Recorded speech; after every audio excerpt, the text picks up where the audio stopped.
and a big good evening, ladies and gentlemen, to RTA viewers across the globe. It is time for round 7 of the RTA Virtual Motorsport F4 Championship live on Gantry TV. My name's Evan Dalton. Alongside me is Kieran McGinley, and of course, behind the scenes, as always, is the fabulous Ronan Hederman. We have a fabulous evening of action coming up for you folks here at one of the world's finest circuits in what has been an unbelievable championship. Just 1 week ago, the championship looked all but mathematically complete, with Jason Smith on a superb run of form and the outright favourite. Now, however, a different story is being written. Ronan Darty, winning twice last week in Silverstone, has changed the shape of this championship, and like a room with a draft, the door is wide open. Our travels started a few weeks ago, across the continents, with visits to South America, the United Kingdom and the United States. Now our season will be completed on the Central European continent, and tonight we arrive in Germany, near where we were in Spielberg a few weeks ago. Guten Tag to one of the world's most famous racing circuits. The Nurburgring is the host to tonight's action.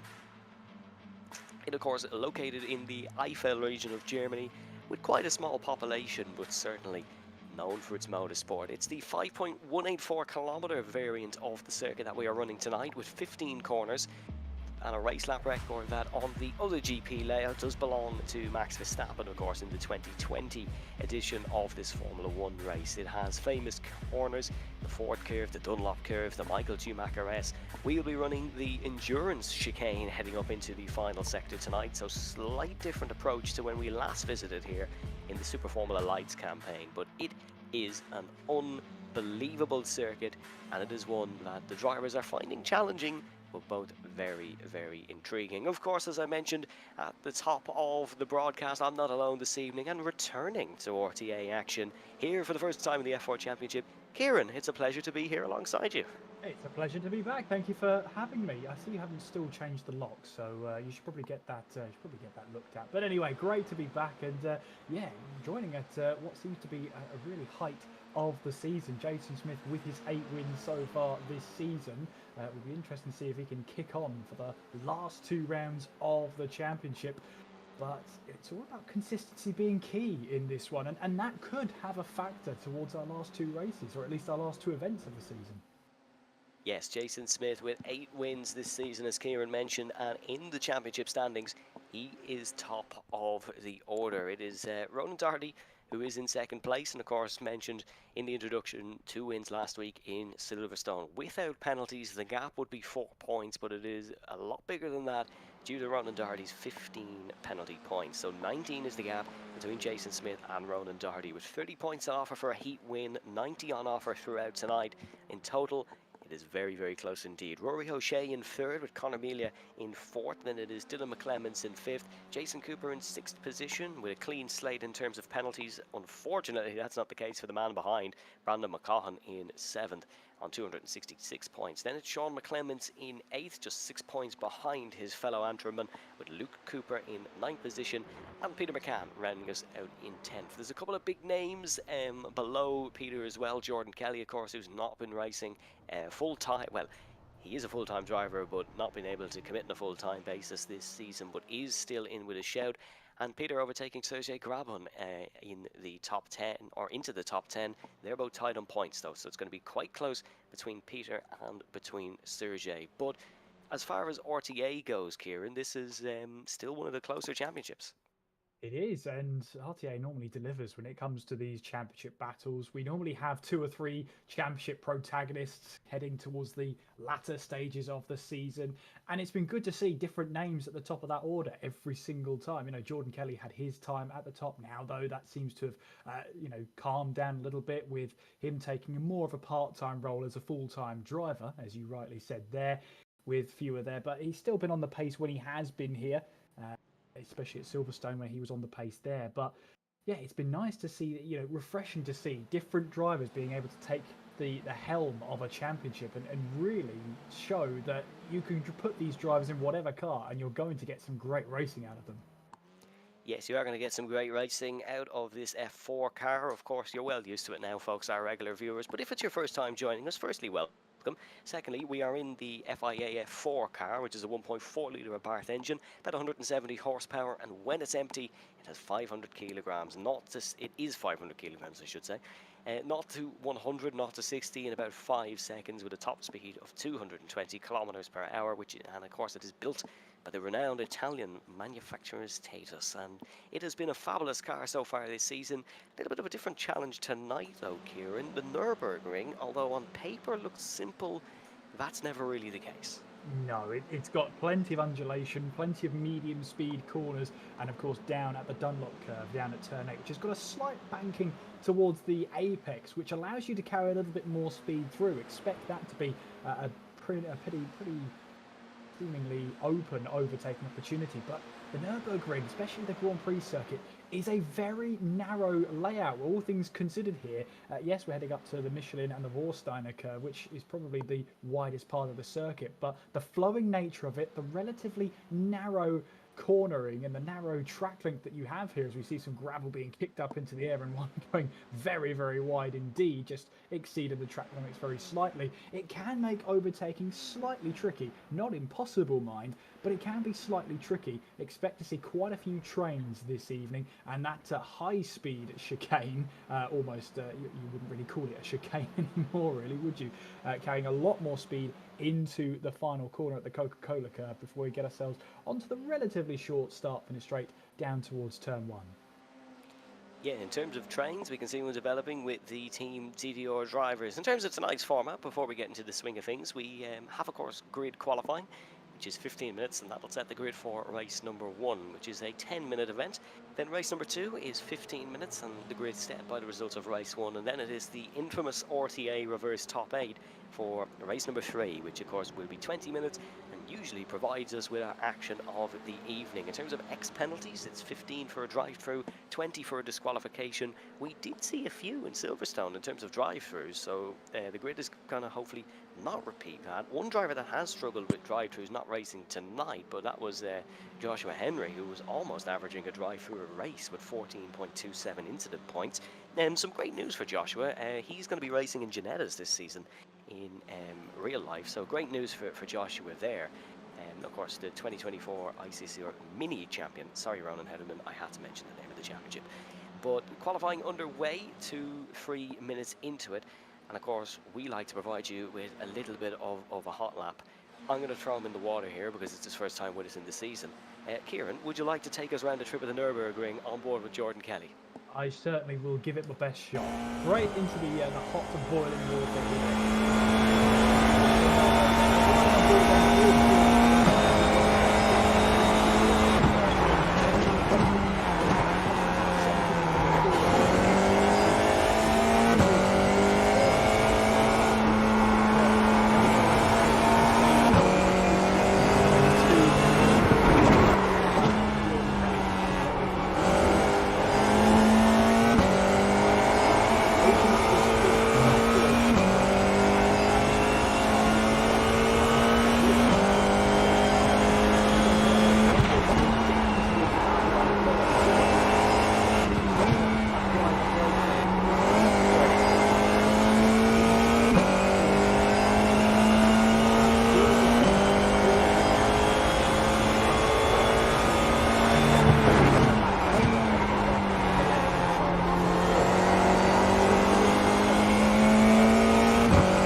is a lap of the Nurburgring.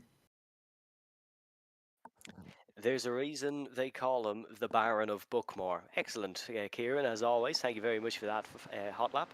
And it is Jordan Kelly, the man who we were just on board with, who is top of the order. Ronan Doherty in second place, with Jason Cooper then in third. Jordan and Ronan very close at the top. Once again, both in the 155.4s. It's then Jason Cooper in third, as we said. Kevin Joyce with a fantastic lap, currently in fourth. We are still waiting on a couple of laps to go on the board. Brandon McCaughan not getting one in, and I imagine the McClements brothers are going to go a tad bit quicker when they get a little bit of proper running. There we go, right on cue. Brandon McCaughan fourth, Sean McClements jumps up to fifth position, and Dylan McClements will get a proper time in a couple of moments. Still no proper run from the championship leader, Jason Smith. We expect him to come across the line very shortly. Jason hasn't exactly been the king of qualifying so far this season. In terms of pole positions, he does have two of them, that being equalled by Jordan Kelly.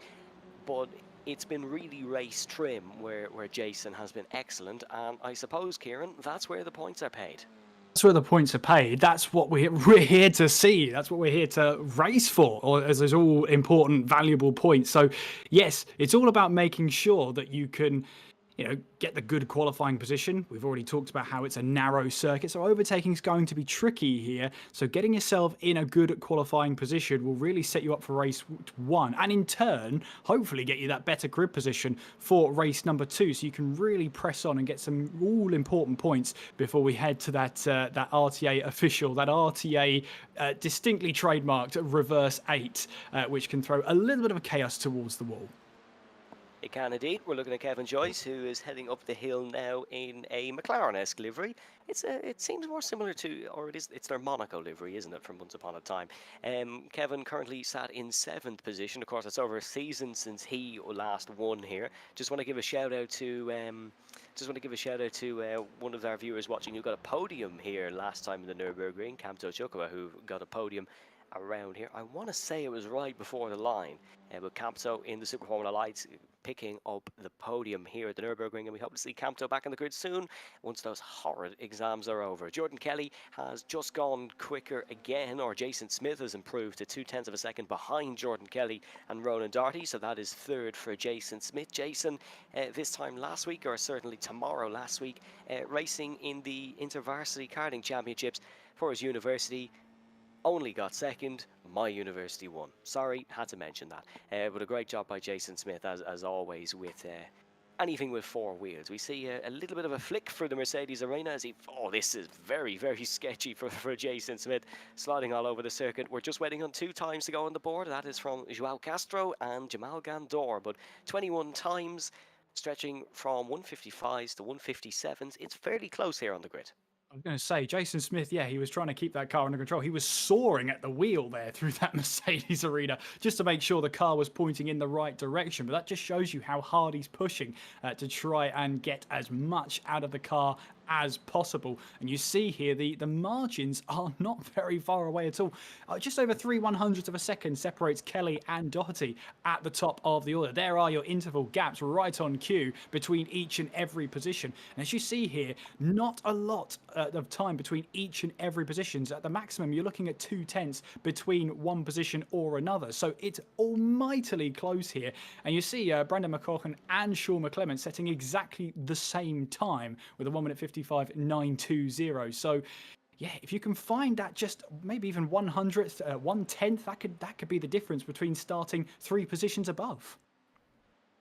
Yeah, and of course, as you mentioned earlier, Kieran, overtaking here not necessarily the easiest thing in the world, so your qualifying position is absolutely going to be very important here. Just a brief look at the times. Jason Cooper improving to 4th position, who you can see on your screen now. Good week last week for the Cooper brothers at Silverstone. It was their first time sharing a top 5 finish together. Of course, Jason Cooper, Luke Cooper, Jason in heat number 3 finishing in 4th, Luke Cooper finishing in 5th. There was a good run of form as well for Andrew Murphy last week. He finished in the top 10 for the first time, and he actually did it twice. So he did it in heat number 2 and heat number 3, and I believe earned our driver of the day, but I can't be corrected on that one.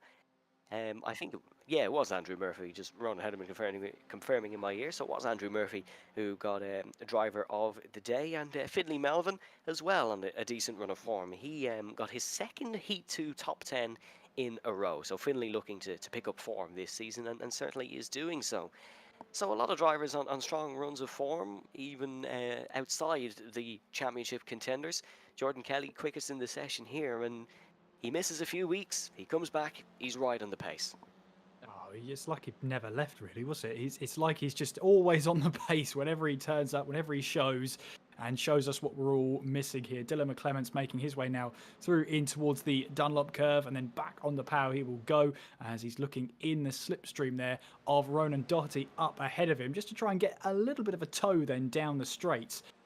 It's an interesting tactic because maybe through the medium speed corners you'll struggle with a little bit of dirty air, but I mean these drivers wouldn't be doing it if it didn't give them an advantage. If it didn't gain them a little bit of an advantage, they wouldn't be doing it otherwise. But it just shows you how close it's going to be, how fine the margins are when we're looking to really use as much of that toe as possible. To just grab maybe even a couple of hundredths, maybe even a tenth of a second could be all the difference in jumping up a couple of positions. Seeing some great liveries out there. Of course, I've been trying to keep an eye on it, but I still think the Stewart livery is probably going to be up there as one of my favourites so far. A little bit tail happy from Dylan McClements through the final corner. Might have had to abort that lap, but we still have just about 3 minutes on the clock. And do remember that once that clock hits 15 minutes, that is that. It's not like other championships where you'll get to complete the lap. Once we get to 15 minutes, that's the session over, and that's that. We can see Conor Melia's car on the screen. Kieran, can you figure out what livery that is? Because it's been bugging me for about 3 or 4 weeks. I've researched all Formula 1 liveries. I'm convinced it's an all Formula 1 livery, but Conor has neither confirmed nor denied. Actually, now that I look close, I don't think it is, because it has some motorsport on the side. I'm not sure if you're more knowledgeable than me, but it has been driving me mad. What does it say on the side there? Melia Motorsport, so Okay, so it's not an old Formula 1 team, unless Conor had a previous life that we are only finding out about. He'll be taking this beyond all of this championship and beyond. He'll hang it over your head. What will happen now for Conor Melia is he'll put that livery just for you on every single car he drives here in RTA. And Well, I can I'm guarantee. already. It is going on to his Formula V, Ronan's hearing me. To be fair, I'm already in his sponsorship packet here, and so he already has that over my ears. So, it is Conor Melia in 5th place. He has been a dark horse in this championship. I know I'm commenting on his livery, but in terms of his actual driving, he has been phenomenal. Picking up podiums here and there. He was like a kid on Christmas morning when we got to Road America, very excited to race there. And even with a bit of bad luck, still a very solid championship position. Yeah, and it has to be said, sometimes when things aren't quite going your way at that point, you just have to make sure you are consistent. And although Conor hasn't had a win so far this season, take nothing away from the fact that he scored 3 podiums this season, quite a few top 10s as well, all things considered, 14, I think, top 10 positions. So he's been there or thereabouts in the maximising as much as he can in terms of points. So yeah, he just needs a win, and maybe it could happen tonight. He is 6th fastest though, but he is 4 tenths away. So take nothing away when we look towards race 3, perhaps when we reverse the top 8. If he can grab a couple of positions in race 2, race 1, I should say, for his race 2 grid position, it could still be in the balance. But yeah, for Conor Melia, it's a race win he needs, and could it happen tonight? We'll have to wait and see. Yeah, there's a couple of strong drivers this season who race wins have escaped. Dylan McClements being another one as well. He's down in 12th in qualifying currently. So the man who was on pole in Canada, that's an adventure off track for Kerryman Tony Stack. We've 30 seconds to go in qualifying. There'll be no improvement from either of the top 2. Jason Smith is still out on track, but he's not setting the timing screen alive. That is safe to say. He's way down on his times, and there's a lot in the pits as well. With 15 seconds to go, it's not going to matter what Jason Smith is doing anyways, because he's not going to get to finish the lap. So it's going to be Jordan Kelly's 3rd pole position of the season, 2nd pole position in a row. And outside of the United Kingdom, it is also his first pole position. Of course, he took pole in Donington and Silverstone, two tracks he's been to in real life. As far as my knowledge goes, he's never raced around the Nurburgring, so Jordan didn't have his real world experience to lean on in this one. It is Jordan Kelly for Team Dalton on pole position, with Ronan Doherty lining up in second place. Then it's Jason Smith in third, followed by Jason Cooper in fourth, with Sean McClemens in fifth position. Conor Mealy in sixth, with Brandon McCaughan in seventh. It's then Rory O'Shea in eighth, out of Kevin Joyce in ninth. Sergey Grabban with a very solid 10th position, and Dara Halley in 11th. Dylan McClemens will start 12th, just in front of Peter McCann in 13th, with Simon Hutchings in 14th, and Dermot Toomey in 15th. And it will be Tony Stack, Andrew Murphy, Phil Upson, Finlay Melvin, and David Prunty just rounding out the top 20. With a little bit further back, it'll be Jacob Hobbs, Joao Castro, and Jamal Gandor. Bit of a long run down towards turn number 1 here, Kieran. The launch, very crucial. So crucial here, and it's downhill as well, so turn 1's going to be very, very interesting. Drivers have to brake a little bit earlier heading down there, but just looking at those gaps, I mean, 0.8 of a second separating our top 10, top 12 separated by just a second there, with our front row separated by less than 4/100ths of a second. Yeah, you're right, the launch is going to be so important, but as we wait for the lights here, we'll see what happens down towards turn 1. Yes, of course, Jordan Kelly, the last run he had down towards turn number 1 in Silverstone in heat number 3, he ended up upside down into the barrier at turn number 3. So he's going to hopefully not repeat that here in the Nurburgring. He does have Ronan Doherty alongside him, and it's not a reverse grid race, so it's all flowing in the right direction. But very crucial run down towards the first corner at the famous Nurburgring, a circuit that was first constructed to ease unemployment in the Eifel region of northwest Germany, and now it is one of the most famous locations for cars, for motor racing, for endurance racing, for Formula One, for single-seaters in the world. We cannot emphasize how historic this circuit is, and if you are new to motorsport, well, get watching. Here come the red lights then, and we're going to have our first heat underway very shortly.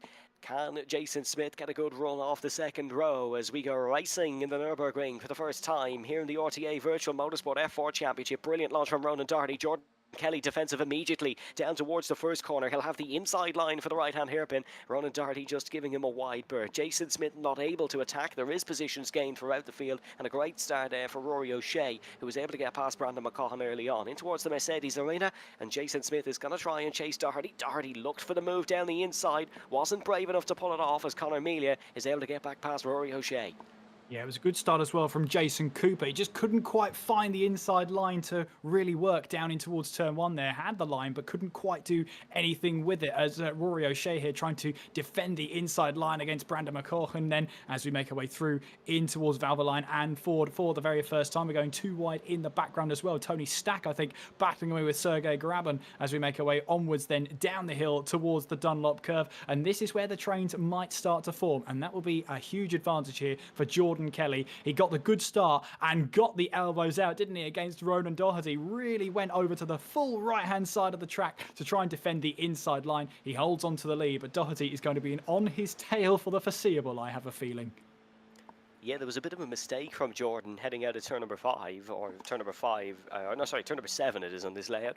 So Ronan Doherty is going to be right on his tail, heading in towards what is the endurance chicane usually. Bit of blinking from Brandon McCaughan, so hopefully his connection is stable. Of course, iRacing, a recent update in previous weeks, if you have bad connection, it is unfortunately good night to you.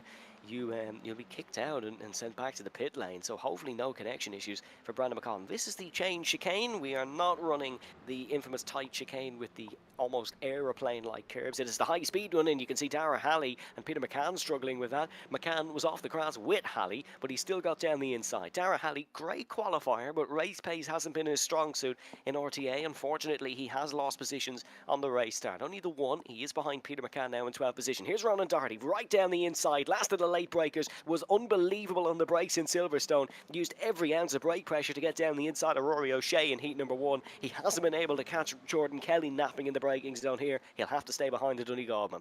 Yeah, but look at Jordan Kelly. He's having to feel the defence. He's having to go defensive in this Mercedes arena, and that will compromise some of his runs through some of these corners here. Ronan Doherty really turning up the heat. Jason Smith just lurking in the background as well, alongside Sean McClements. And the top four have a little bit of a gap between themselves and Jason Cooper as we watch on with the likes of Conor Melia, Rory O'Shea, and Brandon McCaughan. There's that top three, and there is Dylan McClements. He's trying to find a way past Kevin Joyce there as we make our way down the hill then out of Ford curve on towards the Dunlop curve. But if you're squabbling at this stage, you might start to lose track and lose touch with the drivers ahead of you. So you've just got to make sure, if you are quicker than the driver ahead, you've got to make the move quickly, or you'll find yourself dropping away from the pack here. As we're going side by side once again, Simon Hutchings now gets away past Dara Halley as we make our way through the Michael Schumacher S, and Hutchings, the Welshman, gets the position there. Here comes Ronan Doherty trying it around the outside of Jordan Kelly. This is brave stuff. Doherty's had a collision here in the past in RTA back in that Super Formula Lights race. This is sketchy stuff between the two. It's full commitment from Ronan Doherty, who's looking to keep a championship alive. Jason Smith tucked into the slipstream. The VAR racing machine is giving him a monster tow. How close can you get without causing an aeroplane collision? This is unbelievable stuff. Doherty still on the outside of Jordan Kelly. Are they both going to get through here? Okay, they are. Jason Smith's got the slingshot of a lifetime. Down the inside goes Jason Smith. What an unbelievable move from the Selbridgeman. That is clinical stuff from the man who has 8 wins to his name this season. Slipstreaming we go down the straight once again. We're free abreast at the Nurburgring. Kelly just has to back out of it so he doesn't get his front chopped off. Ronan Doherty has the inside. Smith in the middle. Smith now pulled all the way to the outside, maybe looking for the up and under. He'll have to try committed all the way to the white line. Ronan Doherty somehow gets ahead. That's a cracking piece of racing. I mean, there were 4 drivers involved now. I think it was Sean McClements there as well, but Jordan Kelly now trying to go down the inside to try and get back ahead of Jason Smith, and does that with the tail being kicked out there. Jason Smith still hangs it in the inside there. We ride on board now with Smith as we make our way onwards then.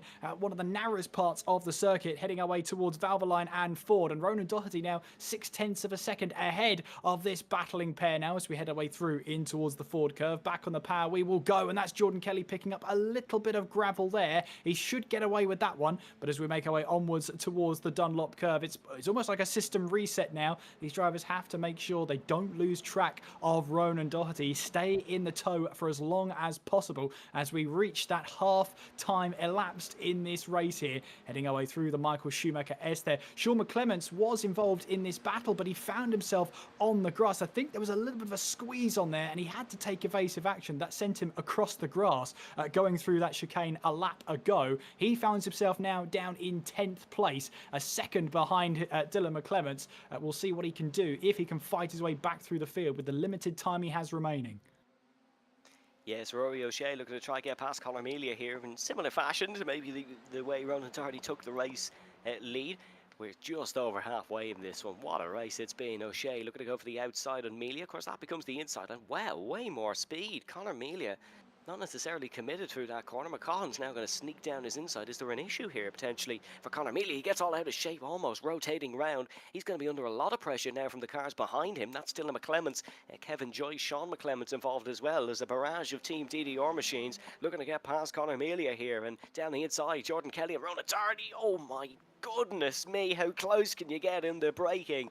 That is very, very sketchy stuff from Jordan Kelly, almost hitting the side. And that is Conor Melia. That is a rear wing gone for Conor Melia. It's a Formula Ford again.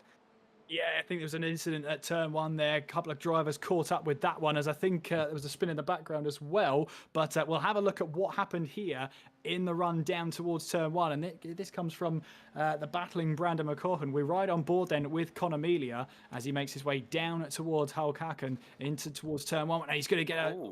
Oh, that was a weird one there. Did he lose the back end, or was he given a helping hand?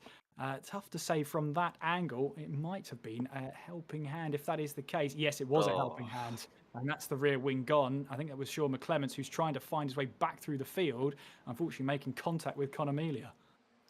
I was going to say, if he hadn't got a helping hand, it was very Kimi Raikkonen-esque back in the old McLaren Mercedes, but it wasn't. Sean did hit Conor, and unfortunately I think that's going to be a 15 penalty point issued there, or at least that's what I imagine the stewards will issue, which is utterly disappointing for both Sean and, of course, Connor, who has been sent down the order down to 20th place.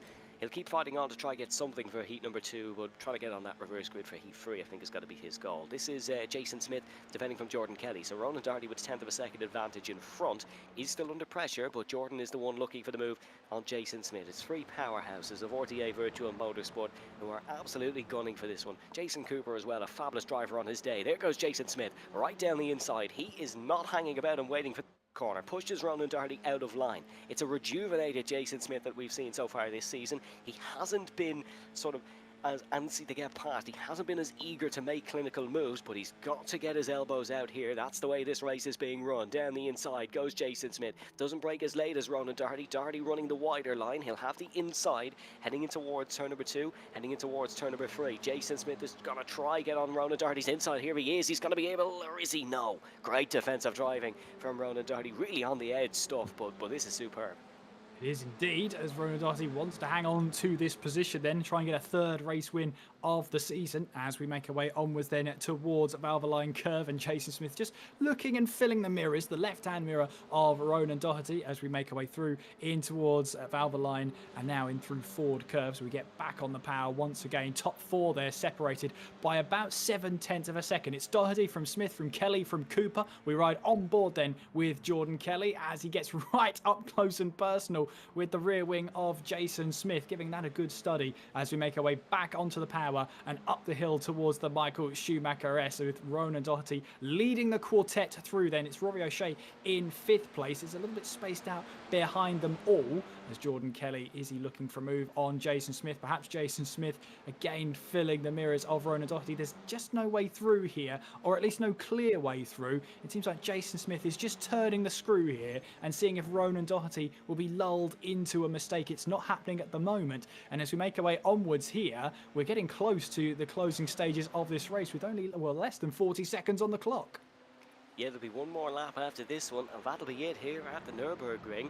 We saw how powerful the slipstream was in Silverstone. That's a mistake from Ronan Doherty. He's over the curb, he's onto the grass, and that's going to allow 1-2 cars potentially down his inside. Brakes very late. He's going to try and hang it all the way onto the opposite curb, but unlike the one through the chicane, you can run along that one on the outside. Down towards turn number 1, which seems to be one of the best overtaking opportunities on the circuit. Jordan Kelly is going to try become the meat in the Doherty-Smith sandwich, and he is going to try and take the middle, very close between the two. Thankfully, netcode not playing a part in this unbelievable autosport spectacle. Jason Smith has the inside line. Ronan Doherty chucks it down the inside. Doesn't want to lose the podium place to Jason Cooper right behind. Defends from Jason Cooper. Cooper forced a long way here in that swift Cooper machine. He's not going to be able to get it done, though, in the month of Sundays round the outside of Ronan Doherty through that corner.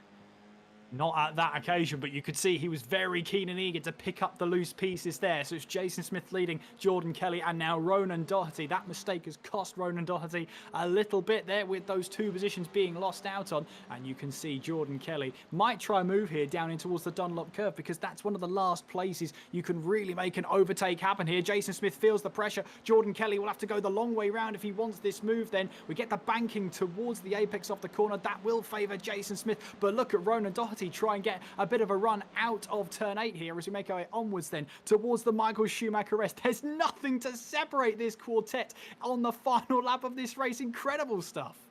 Here we go, we're heading up the hill. This is as close as you can get. Who's going to take it? Kelly gets boxed in by Jason Smith. Ronan Doherty sends it. We'll have one more run up towards the endurance chicane and then in towards the final corner. Jason Smith needs to hope that physics doesn't work and that Jordan Kelly doesn't get a great slipstream. Otherwise, you fear he's going to be under pressure here by Jordan Kelly in the number 4. These 2 teammates in real life, and they've had their tangles before. Here comes Jordan Kelly trying to make the move on Jason Smith. Brilliant car position from Jason Smith in towards the final corner. Can Kelly have a look? No, he can't. There's contact. Doherty clips over the back, and that could be almost championship deciding at this point in the race. Jason Smith gets out of the final corner. It's a 9th win of the season, but controversially, Ronan Doherty is going to finish outside the top 10. He's going to finish in 13th position. Wow, what a dramatic end. What a dramatic end. And Dylan McClements there, sorry, finishing in 7th place. But yeah, Ronan Doherty going airborne at the penultimate corner there. We saw 4 drivers trying to battle away for the 1 position, and we saw it clean all the way through, right up until the last possible moment. And unfortunately for Doherty, he gets himself all the way down the position. Let's have another look at this here. So we're riding on board now with Ronan Doherty. He's got the 2 battling leaders ahead of him here, and it gets bunched up. This is the thing. So we've got Jason Smith who bunches up there, and I think Doherty sees a gap and he just goes over the back of Jordan Kelly then. And it just happens all so quickly for Doherty, and then he has to wait for everybody to pass through. So at least he doesn't rejoin the track as soon as he possibly can. He waits and waits and holds the line. That will be a painful one for Ronan Doherty there. Does manage to finish the race, but way further down the order than he wanted. Yeah, that was mature from Ronan as well, not to try and get out in front of all those guys and potentially causing a collision. He's lost himself huge points, but it is the correct thing to do, and the stewards will be happy with that in terms of the rejoin. But it is Jason Smith who wins an unbelievable opener here at the Nurburgring. Jordan Kelly in 2nd, and Jason Cooper in 3rd. Then it is Rory O'Shea, Brandon McCann, Dylan McClements, Kevin Joyce, Peter McCann, Sean McClements, Simon Hutchings. Then it is Sergey Grabun, Finlay Melvin, Dermot Toomey, Andrew Murphy, David Prunty, Tony Stack, then Jacob Hobbs, Phil Upson, Jamal Gandor, and Ronan Doherty dropping all the way down to 20th, but did come home 13th, so we'll get clarification on that. Then it was Conor Melia, Dara Halley, and Joao Castro who rounds out the field. What an opener! What a heat number 1. Heat number 1 is usually our boring one of the evening. It's usually the one where myself and Kevin, or myself and Kieran, whoever's here, we just have a bit of a chat. But that was end to end, and there was no stopping. And unfortunately, we don't get a break for the time being because the red lights are coming back on again. And we're going to go immediately here at the Eifel region. Jason Smith on the front row alongside Jordan Kelly. Let's let battle resume as we go racing once again at the Nurburgring. Not as good a start for Jordan Kelly as there was for the 2nd place man, Ronan Doherty, in heat number 1. But we still head barreling down towards the first corner. Rory O'Shea has decided he's got to think different and goes for the move on practically the whole field. He's only able to get up to 3rd, though. Rory O'Shea really found that move down the inside, didn't he? We were 3 or 4 wide at that point as we made our way through, but Jason Smith getting a better start this time around as Dylan McClements trying to see if he can find a move against Rory O'Shea to try and keep that position. Rory O'Shea switches back. Oh, he spins! He spins, and I think he might have been collected there by that Ferrari livery of Brandon McCaughan. There's a couple of other cars that get involved there, but that looks like a damaged rear left suspension there for Rory O'Shea. That's going to be his race over. You see the crabbing there from the car. Yeah, don't know if he dropped that on his own or if there was contact. At first glance, it looked like he dropped it on his own, but we'll have to wait and see. Brandon McCaughan, I think there was contact there. We'll have to keep an eye on that Ferrari liveried F4 and see if there's any sort of performance deficit that he has. Yes, that's a hard start to the race for Rory O'Shea, who was telling us last week on Gantry TV that his reason for the pace drop-off in previous weeks compared to what we saw in Interlagos and Donington is he's not able to practice as much. He needs to try and maximise his opportunities. Unfortunately, that's not an opportunity that's been maximised, and he has been sent round. The top 2 have run away with this one here, it seems. Jason Smith and Jordan Kelly, and another cracking battle, hopefully, is on our way. Dylan McClements is the bottle, or is the cork in the bottle here in 3rd. He's got a train of 3 behind him, including Brandon McCaughan, Jason Cooper, and his brother Sean. Here comes Jason Cooper, looking for the move on Brandon McCaughan in towards the chicane, and it seems like Brandon might be struggling a little bit through the corners. He's lost a lot of time to the 2 in front, and to Sean McClements as well. So it's going to be a priority here for Sean, as that's all. Simon Hutchings, who's gone off, the Welshman, has slid off to the left-hand side. Very disappointing for Simon Hutchings, who is not the only Welsh disappointment in this week. That was a low blow there, I think. That was a very, very low blow. You best hope Simon Hutchings doesn't hear this back. Someone who might My have seen name's back Welsh, I can get away with it. Is Sean McClements down the inside of Brandon McCaughan, trying to fight his way back through the field, and he makes his way back into 4th place then. Brandon McCaughan down to 5th. Jason Cooper as well is trying to get his way up the field. He gets right down the inside of Brandon McCaughan there and takes away 5th place. But we make our way now through and out of the Mercedes arena, and I think that's a list of one for the list of enemies there for Evan. Simon Hutchings might have put you on the list. If the Welsh public want to feel a little bit better, you did beat, Ireland did get the wooden spoon in the under-21s, and of course we did lose the Six Nations after we all barked on for weeks how we were going to win it. So, anywho, let's have a look at racing then, and that's Rory O'Shea He spun on his own there, I'm afraid. That's all Yeah. Rory's own fault. And the high pre taking a tip round. Yeah, and there's another card that got collected as well. It was the sort of island tricolour flag. So I'm trying to think. I'm trying to Robbie remember Callan. who that was. Rob, it could be Kevin Joyce. Yeah. So we'll have to Robbie keep an eye. Callan's not here tonight. I don't know how I've just said that was him involved. So yeah, so Kevin Joyce is back in the pits as well. So that would explain how he was caught up in that incident as well. Thank you to Ronan. He's eagle-eyed as ever. Is Ronan in our production booth. Unlike me. Ah, Robbie that's does all right. race. To my defence, Robbie does race the tricolour in pretty much every car. So it was kind of like a gag reflex. As soon as you hear tricolour car, yeah, bam, Robbie Callan. But no, not Robbie. It was Kevin Joyce who was involved in that one. In terms of the battle for the race lead, it is Jason Smith and Jordan Kelly once again. Was that a bit of gravel on one of Jason Smith's tyres? He might have ran a little bit wide, but. Anyhow, Jordan Kelly is going to attack down towards turn number 1, it seems, right into the slipstream. These two have a nice little buffer over the rest of the field, and, oh, interesting, Jordan Kelly biding his time. Yeah, he clearly feels at this point there's no need to battle. These two have got really good pace against the rest of the field. Dylan McClement's trying to close in on them as Dara Halley looks down the inside of Dermot Toomey through in towards Hulkaken as he does make the move stick then. So Dara Halley up into 13th place. Behind them as well, Ronan Doherty is looking pretty punchy against Dermot Toomey then, trying to find a way through and trying to fight his way through in towards turn 3 we go. Oh, sorry, turn 4 I should say, through in towards turn 5. And you see there Doherty's got a lot of confidence underneath him. Dara Halley runs a little bit wide there on the exit of the Mercedes arena as Dermot Toomey has to yield there as Ronan Doherty finds his way through and up into 14th place. His next target will be Dara Halley just up the road. A strong performance so far from Dara Halley in 13th spot. Usually his races kind of just fall away from him after strong qualifying performances, but this has been decent from Dara, and he'll be happy to pick up a few solid points. Andrew Murphy as well. I don't want to commentator curse him, but he's looking to continue on this top 10 streak in heat number 2s, as is Finlay Melvin, both running in the top 10 in 8th and 9th, so they're capitalising on poor starts. The biggest gainer in this field so far is in fact Dara Halley, who's up 8th, and then of course the biggest positional loser is Rory O'Shea after that lap 1 spin. We're 5 minutes and 30 seconds into this one. It's not as action-packed as heat number 1, but this is very, very tactical up the front between Jason and Jordan. They've obviously raced each other time and time and time again, so they know each other inside out. Jordan just thinks that the best way to win this race is to wait, as Brandon, once again, having a few internet issues, also having a little bit of rear sliding issues, it seems, across the chicane. Didn't cost him too much time, whether that was Peter McCann playing it safe on that occasion.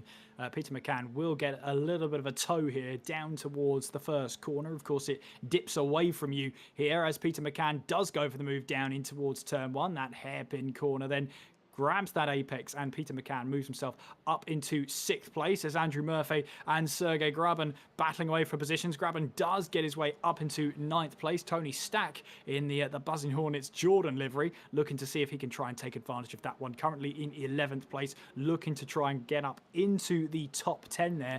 But coming back to Jason Smith and Jordan Kelly, yeah, it's a case of Jordan Kelly is happy right now to work with Jason Smith to build a gap further behind. And I would assume when 10 minutes or 11 minutes hits here out of the 15, that's when they'll start squabbling for position. Work together now to build a gap to the McClementses behind and Jason Cooper, and then you can start squabbling for position with not too much of a threat of those behind you catching.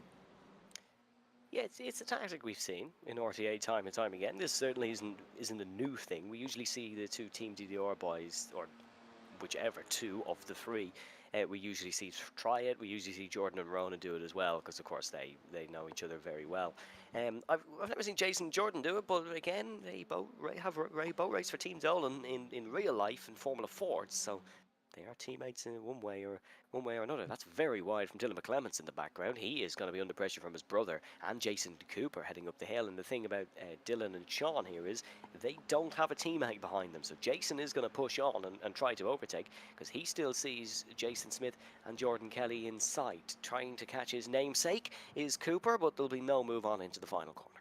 Not this time, anyway, as we make our way back onto the power and onto the start-finish straight here. Here's a battle for the lead then, and there's a little bit of bump drafting here from Jordan Kelly as we make our way down in towards turn one. You've got to have a lot of trust in not only the driver ahead, but the driver behind as well as we head our way down in towards turn one. There's Jason Cooper looking to go round the outside of Sean McClements in towards turn one. Doesn't quite happen on this occasion, but he's looking to size up the move, potentially an inside move in towards turn four, as Tony Stack, again, wanting to get himself up into those top 10 positions. He's got Andrew Murphy ahead of him that's stopping him from doing that.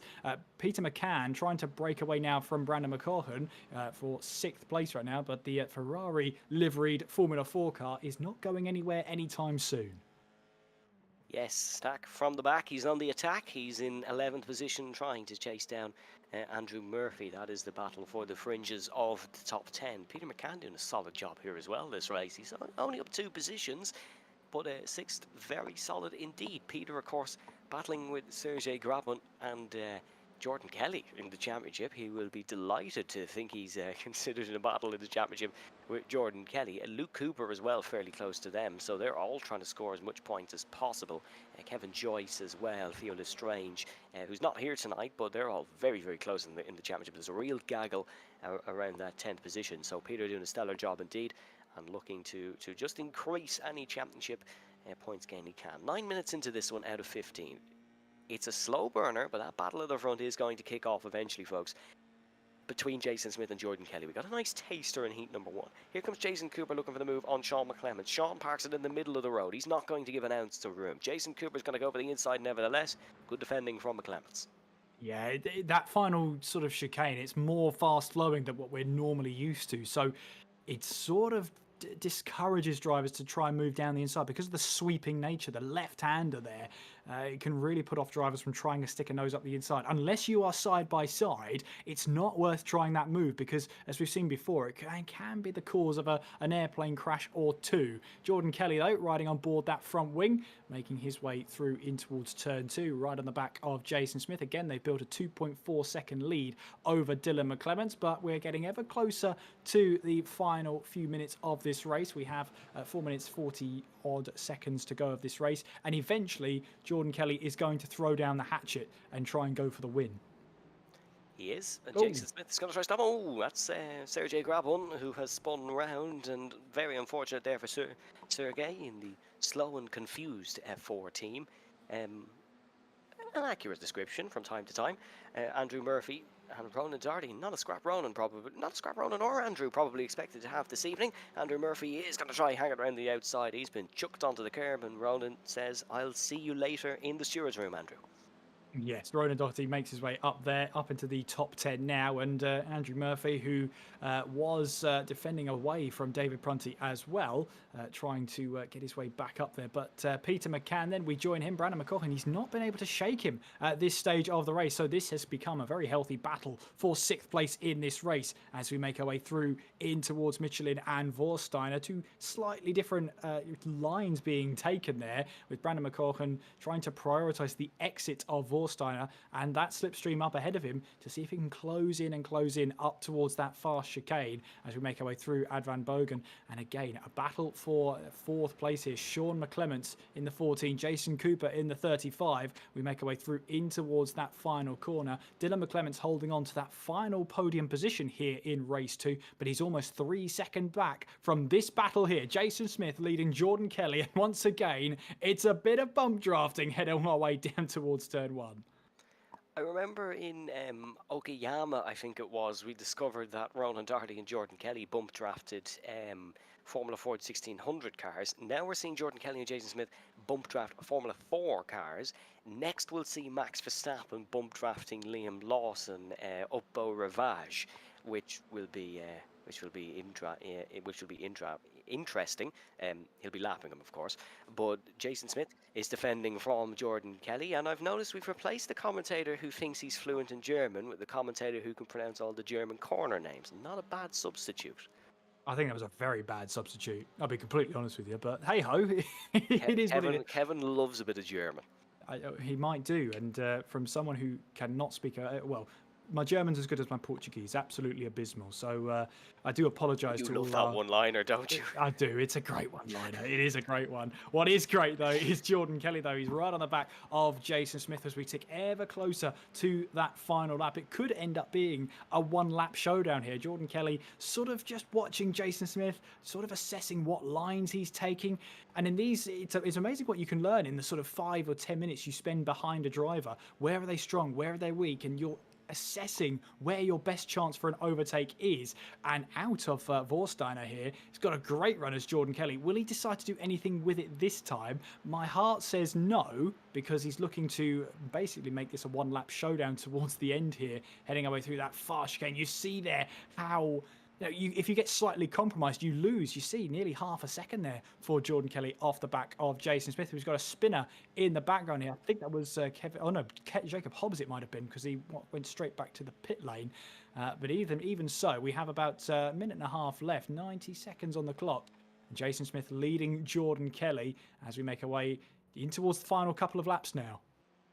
Yeah, this will be the last lap, I think. So Jordan Kelly might have cost himself a chance at this one, because he was right close in towards the chicane, got it sort of wrong through the chicane, and now he's right behind. He might have another go in towards the chicane, but this is what we've been waiting for. You can see the sector times at the bottom of your screen. They're almost even, apart from in sector number 5, where Kelly, of course, made that mistake. The fastest lap of this race doesn't belong to either of them. At this very moment in time, it belongs to Jason Cooper, who did it on the last lap. But here we go, then through the right-hander. That's a mistake from Jason Smith. That is a big mistake from Jason Smith, and Jordan Kelly immediately reacting, looking for the outside, looking for the inside, I should say, has been given the outside by Jason Smith, and Smith has survived. Oh, very close in the braking. Front wing almost chipped off the rear diffuser of Jason Smith's F4 car in front, but Kelly's going to try and get the run through the Schumacher as up the hill and see what happens here. Can he have a chance in towards the chicane on the last lap here in heat number 2? Wasn't able to get past Jason Smith on the last lap in heat number 1. He's going to try and play his cars differently here, it seems, and get past Jason Smith then. There's no challenge from behind from Ronan or Jason Cooper like there was just 15 minutes ago. That's a slow run from Jason Smith. It's a mistake from Jordan Kelly. He still somehow got the run across gravel. Call him Carlos Sainz Sr. That's an unbelievable piece of driving. Round the outside goes Jordan Kelly in towards the high-speed chicane. They're absolutely neck and neck. He's not waiting for the final corner. Jason Smith, has he got a slowdown or something potentially? Because flying through the chicane goes Jordan Kelly in towards the final corner. He played his cards beautifully. Dylan McClements is trying to get past his brother Sean in towards the final corner. Jason Cooper is trying to have a run as well. Jordan Kelly wins in the Nurburgring. Unbelievable win for him. And it's going to be Sean McClements who comes home in third. Yeah, really great scrap for that top 3, or at least final spot on the podium in race number 2. It's one out by Sean McClements there. But yeah, Jordan Kelly taking to that gravel through Ad Van Bogen and somehow being okay. He must have the gravel tyres on that I wasn't aware of. But Conor Melia there in 15th place, managing to recover 2.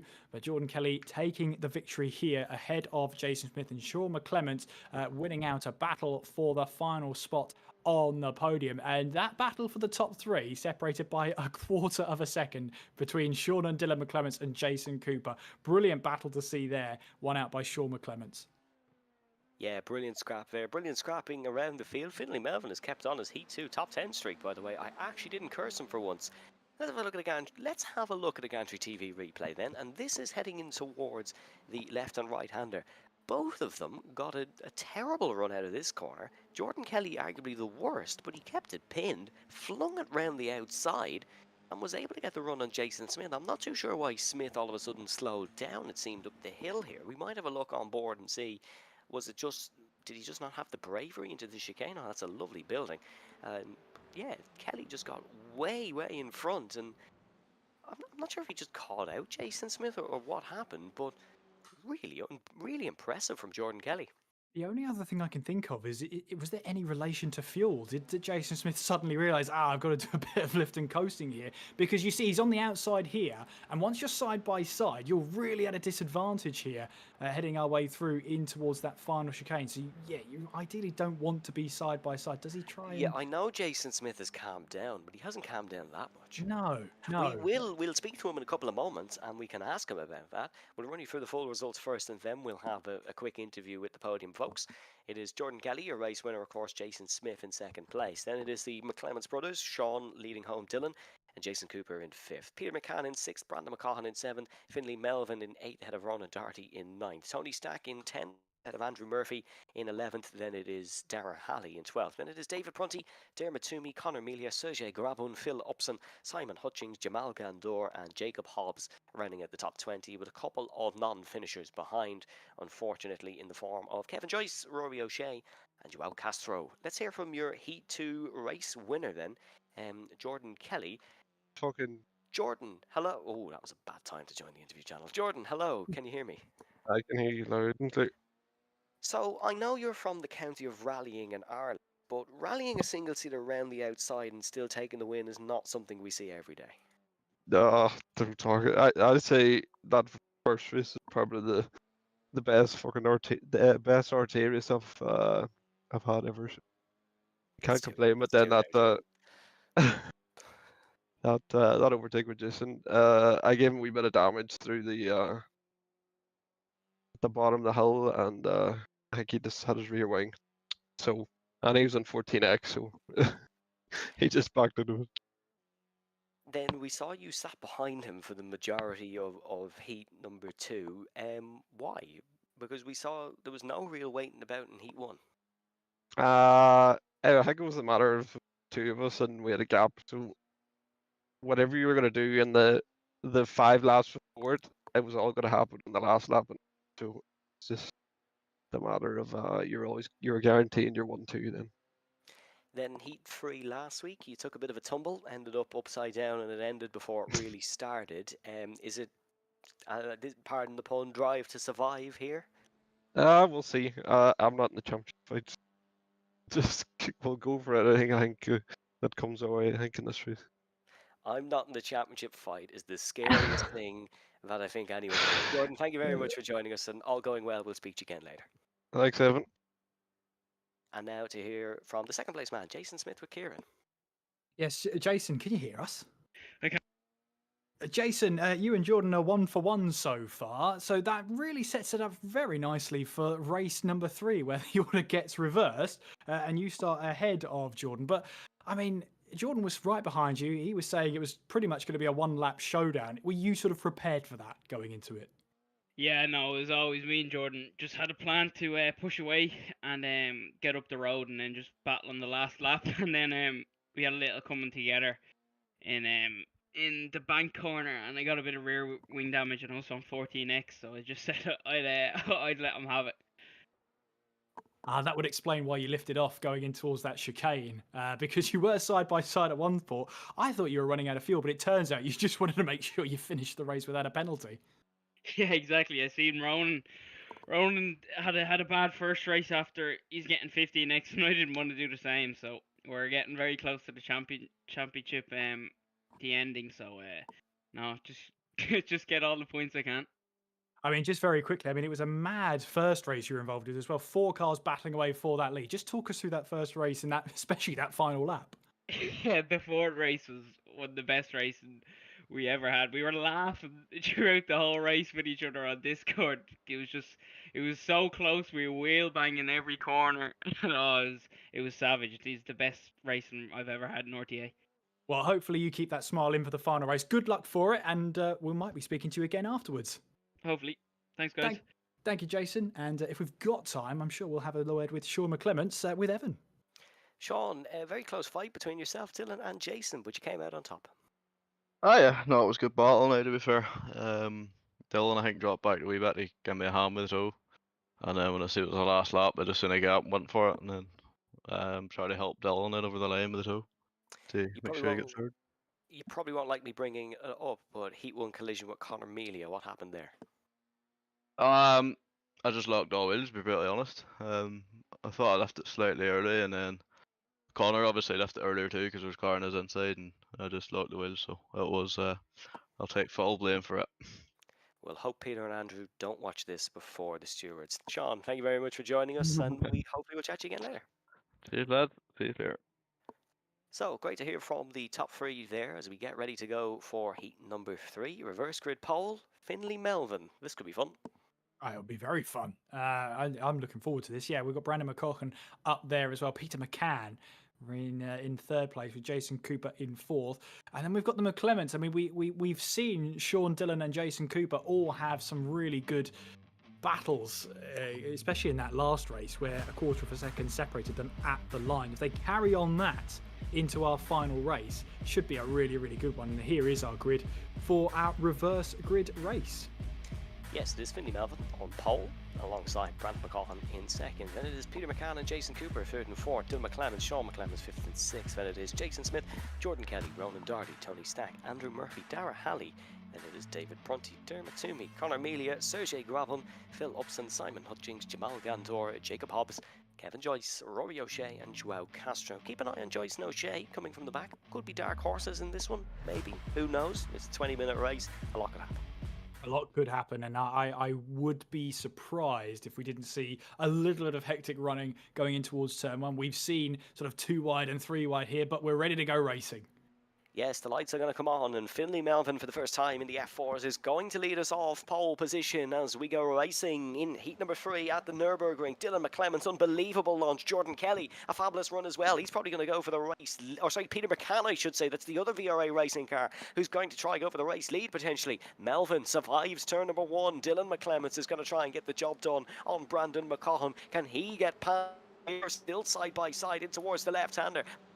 On the outside, McClements of course really wants to end a race winless streak. Rory O'Shea ended a race winless streak the last time we came here in heat number 3. Dylan McClements looking to follow suit. Biggest gainer through that first section, Rory O'Shea. He's up 5. He's up 5 indeed. Look at that with 3 wide in the background there as well as we head our way down in towards the next flowing couple of corners here. Dermot Toomey, Rory O'Shea is up into 15th right now, as you rightly said there, Evan, charging his way back up through the field. But Finley Melvin has managed to hold off the attack of most here as Jason Cooper looking for a move against Sean McClements. He's looking for a move up the inside as we make our way in towards turn 8 then. He has the inside line. A bit of a lock-up though from Sean McClements is going to send him wide. He might lose 1, 2, 3, 4 positions there for Sean McClements as Jordan Kelly will look to have to go round the outside through the Michael Schumacher rest. But Brandon McCaughton is onto the gravel here. He rejoins onto the track and stays in second place. But look at this, Dylan McClements trying to charge his way through the field. He passes Peter McCann and Brandon McCaughton's down to 4th place. Josh McLaren, Brandon McCaughton, I see no difference. Across the gravel he goes. I think he might have got a bit of a slowdown, or certainly had to slow down because he lost a little bit of time. But Brandon McCaughton down to 4th. It's real scrappy here in the backpack. Andrew Murphy, Tony Stack, Dara Halley and Conor Melia just sitting behind, hoping that something goes wrong potentially in front and he can pick himself up 3 race positions fairly easy. 8 positions gained on the opening lap for Rory O'Shea. There was no real big losers. Oh, there goes Kevin Joyce. That's a big off. That is into the wall for Kevin Joyce, and that will be that for his race. Rear wing damage. An utterly disappointed evening for the encyclopedia of RTA. Yeah, that's a huge shame there, but yeah, you're right. Rear wing pretty much means game over. Here's Dylan McClements, though, looking for a move up the inside. Finley Melvin tries to shut the door, but it's too late. But look at that, Brandon McCaughton trying to go down the inside of Peter McCann. There is contact between the two of them. Peter McCann gets slightly airborne there, manages to land the car and rejoin in 4th place. But what damage has that done to Peter McCann's suspension? We'll have to wait and see in this race then. Brandon McCaughton, meanwhile, moves himself up into 2nd place ahead of Finley Melvin. But Dylan McClements moves into the lead of the race, and surely the only thing in the back of his mind now will be push on, press on, build the gap. Yes, Finley Melvin trying some brick wall defense in towards the turn number 1, where just become a brick wall. Don't let anyone pass that at any given moment. Unfortunately, it didn't work until it did get past. But Peter McCann almost became an innocent victim of that by clipping Brandon McCaughton. But thankfully, was able to recorrect the car, and he is in a fight with his VRA teammate and with Ronan Doherty heading up the hill. What a race start that's been. What a first 3 minutes. It's Dylan McClements who leads from Brandon McCaughton, then Finley Melvin keeping up with the top dogs here. I know he's on a little bit of a resurgence of form, but even by his new standards, this is quite remarkable. Battling here with Jason Cooper. Hopefully it doesn't go all wrong for the Scotsman in the Stewart Grand Prix livery.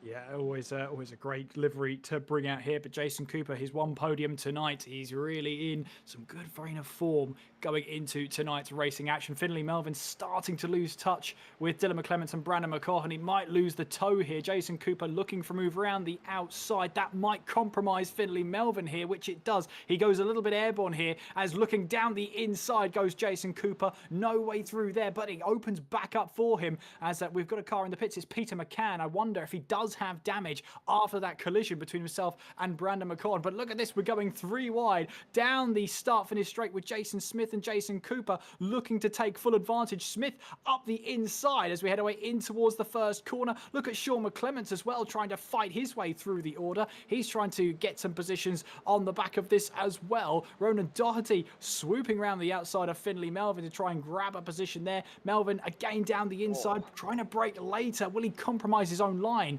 As we've got Jordan Kelly again swooping around the outside, looking to pick up positions. A little bit of grass being picked up on the tyres as Finley Melvin applies the squeeze, but you're not going to intimidate Jordan Kelly that easily as they run side by side, going through in towards Valvoline. Now through Ford Curve, round the outside goes Jordan Kelly. He'll try and get the power down. Does he have the position against Finley Melvin? Yes, he does. Jordan Kelly moves himself up into 5th place. Is there a way back through for Finley Melvin? Yes, he dives it up the inside there, leaves the door open then for allow Sean McClements to find his way through potentially. It's like the Long Mile Road at 4:30 on a Friday. Traffic paradise, as Yuki Tsunoda would say. There's cars everywhere. Fair play, Kieran, for keeping up with that, because I was gone at one point. Ronan Doherty now trying to attack Finley Melvin. Sean McClements trying to attack Finley Melvin. They're both side by side. Jordan Kelly involved in that as well. Dylan McClements and Brandon McCaughan have got a little bit of a gap to Jason Smith up the front, but Smith, I'm sure, will be working on clawing that in. Wide goes Doherty, wide goes Kelly. Although Jordan Kelly has quite a lot of success running wide through that corner, it seems. Here comes Brandon McCaughan. They're not going to work together. Brandon fancies his chances here. There's clearly no damage from the incident with Peter McCann. Fastest lap of the race in this one currently belongs to Darragh Halley, and I think that's because he's the only man in the field who's had a little bit of clean air. Yeah, I wonder if clean air is going to be the object of the day. Brandon McCaughan does take over the lead of the race ahead of Dylan McClements. Jordan Kelly is still in 7th place, so he's having trouble making the move stick. He's getting the passes done, but managing to stay ahead is another question entirely. He's down the inside this time of Sean McClements in towards the first corner. Gets that position done. Finley Melvin runs wide, and that is Jordan Kelly moving up a position there. Watch out as well for Sean McClements, who trying to swoop his way around the outside. Ronan Doherty in the 29 has to tuck back into that slipstream. Andrew Murphy looking for a move against Rory O'Shea there, but the two, well, almost teammates here, Sean McClements and Ronan Doherty, will start battling soon. What was a top 2 battle for the lead of the race has become a quartet. The duo becomes the quartet. Both the Jasons have come along for this one. Jason Smith and Jason Cooper join the fray to make this a 4-car battle for the lead of the race. Now Jordan Kelly is up into 5th place. I imagine that's going to be a quintet sooner rather than later. Jason squared versus Mac C squared. Up the front, Brandon McCaughan, Dylan McClements, Jason Smith, Jason Cooper. Was that Kieran or Ronan who said terrible in my That was me. Of course it was me. Oh, yeah, okay. I was wondering which one it was. Ronan says he was thinking it. Fair enough. Brandon McCaughan in the race lead, 7 minutes down out of the 20. It was, of course, Finley Melvin who started on pole position, who's still in 6th place in this one. Whatever is more than a cork in a bottle, that's what Finley Melvin's being right now for Ronan Doherty, Sean McClements, Rory O'Shea. Brandon McCaughan's going to be under a little bit of pressure here in towards the chicane. Is Dylan McClements going to take the more passive approach that we saw Jordan Kelly in the previous heats? No, he isn't. Dives down the inside, goes Dylan McClements, and slidey, very slidey indeed. A little bit of Bambi on ice moment. Here comes Jason Smith. Pulled this one off in heat number 1. He's trying to do it in heat number 2. Brandon McCaughan trying to hang it around the outside. Round goes Dylan McClements. Round goes Dylan McClements. Makes contact with Jason Cooper. 360. Styles it out, but he's lost a significant amount of time and a potential race win. Yeah, that looked like Dylan McClements dropping the back end there, and it was just caught up with one of the Jasons there, Jason Cooper, as Jason Smith tries to go down the inside of Brandon McCaughan. There's Ronan Doherty down the inside of Finley Melvin. Melvin runs wide there on the exit of turn 1, and Doherty has that position. Now he'll try and get his head down and try and follow on for Jordan Kelly. Kelly setting the fastest lap of the race, a 1 minute 56 flat, which is 6/10 quicker than our current race leader in Jason Smith. Sean McClements getting ahead of Finley Finley Melvin. Rory O'Shea now feels like he has to do the same. He'll have to do it the long way round as we head away in towards Valvoline. There as Finley Melvin applies the squeeze again. But again, you're not going to intimidate Rory O'Shea. He goes round the outside, then down the inside, in towards Ford Curve. Takes a slightly compromised line. That allows Finley Melvin to get back in there. But there's a touch in the background there. Dara Halley, I should say, taking all the way across the grass. Then a little bit of a rallycross section there. But he managed to gather that one back up. He'll have dirty tyres for at least a couple of corners. But Finley Melvin still trying to fight away with Rory O'Shea through the Michael Schumacher S we go. Oh, there's contact. There's contact there. And Finley Melvin tries to get back. We've got to get off the circuit there. One of the fastest parts of the Nurburgring. That was Evan and Ronan saying, no, you can't stop there. In chorus. Can't park there, sir. Yeah, Ronan was screaming, no, in our ears. If me and Kieran started laughing about it. I was just going to say that I just saw Finley Melvin sell Rory O'Shea's dream and pull off the sweetest switchback in the world in the year 2025. But then we got hit back to reality, and unfortunately it was another incident in this F4 race which has just been carnage from top to bottom, but I'm loving every bit of it. Dylan McClements into the pit lane. It's really not been the same sort of season as he had last season in the LMP2s. LMP2 he'll have fond memories of, but not necessarily the F4s. McClements into the pit lane. Jordan Kelly getting the move on Jason Cooper then. So Kelly up now into third place. He's 1.4 behind Brandon McCaughan, and as one of the fastest drivers out on track, you would think he's going to carve into that gap sooner rather than later. Ronan Doherty ahead of Sean McClements as they now make their way through in towards and out of the Mercedes arena. A couple of close battles there. Andrew Murphy in 7th place, Tony Stack in 8th. So good races from them so far. We see there Andrew Murphy in the 17 in 7th place, Tony Stack in 8th place in that Buzzing Hornets Jordan livery. Always a fan favourite to see that one out on the track there. Also, yeah, well, there you go. But Conor Melia will be looking to see if he can make up a couple of positions. It's been a tough evening for Melia. If he can round it off with a decent drive up through the field, he'll be more than happy with that. 6 places gained so far in this race for Melia. Yeah, having a good race is Conor. There's not been a lot of, Jason Smith has also gained 6 places, but there's been no one who's gained any more than that. Unfortunately, Peter McCann and McClements both losing 12. Finley Melvin, of course, losing 19, as you saw with that spin. But Finley was in the nosebleeds for about 10 minutes, and that was good experience for him racing with guys at the front. So hopefully he brings that forward to next week. Here is the replay, though, and I imagine this is going to be that Finley Melvin crash. Yes, it is. So let's have a look at this one. Unfortunately, when we saw them side by side through this whole section as track, I think it was inevitable, Kieran. Yeah, as Ronan's pointing out to us in our ear, it's the moment he hits the inside curve, the left-hand side curve for the Michael Schumacher S, it just catapults him out there. And yeah, it was always going to be an incident. It was always going to be a collision between the two of them, I'm afraid. But a good job, actually, of getting off the track. I mean, yeah, as good as you can with fastest part of the circuit through the chicane there. Always a dangerous one. You're always wincing and expecting a little bit of contact there. Conor Melia is down the inside of Tony Stack, then through in towards turn 1, and that's Conor Melia up into 8th place. So that's 7 positions gained for him in this race. Up ahead though, Jason Smith is leading the way. Brandon McCaughan in 2nd place with Jordan Kelly in 3rd and Jason Cooper in 4th. There's a bit of a healthy gap between them. It's a bit equidistant right now, with Ronan Doherty rounding off the top 5, Sean McClements keeping him close company. But this is a stage of the race now where everyone's going to have to manage themselves to try and close in on the car ahead. It's not going to be easy at this stage. Brandon McCaughan, meanwhile, I did say that Jordan Kelly set the fast lap of the race. That's been usurped by Brandon McCaughan of 55.9 was his fastest lap of the race, and one of the fastest drivers out on circuit. So Brandon McCaughan is not hanging around at this stage, and he's looking to try and close in on Jason Smith once again. Yeah, Brandon McCaughan has turned up the wick in this heat number 3. Hasn't been on the podium since the season opener and into Largos, where he got 3rd in heat number 3 due to Jason Smith getting a drive-through on the last lap. So maybe that same thing happens and he inherits a win. Who knows? But Brandon driving very well indeed. This is Ronan Doherty looking back at Sean McClements. You can see heading up towards the chicane. And this is an intriguing battle.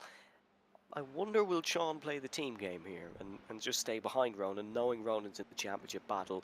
The only thing for Ronan's championship endeavour is, as Jason Cooper, I think, has had to come into the pit lane to serve a drive-through. The only disappointing thing for Ronan's championship is he's been significantly outscored by Jason Smith tonight.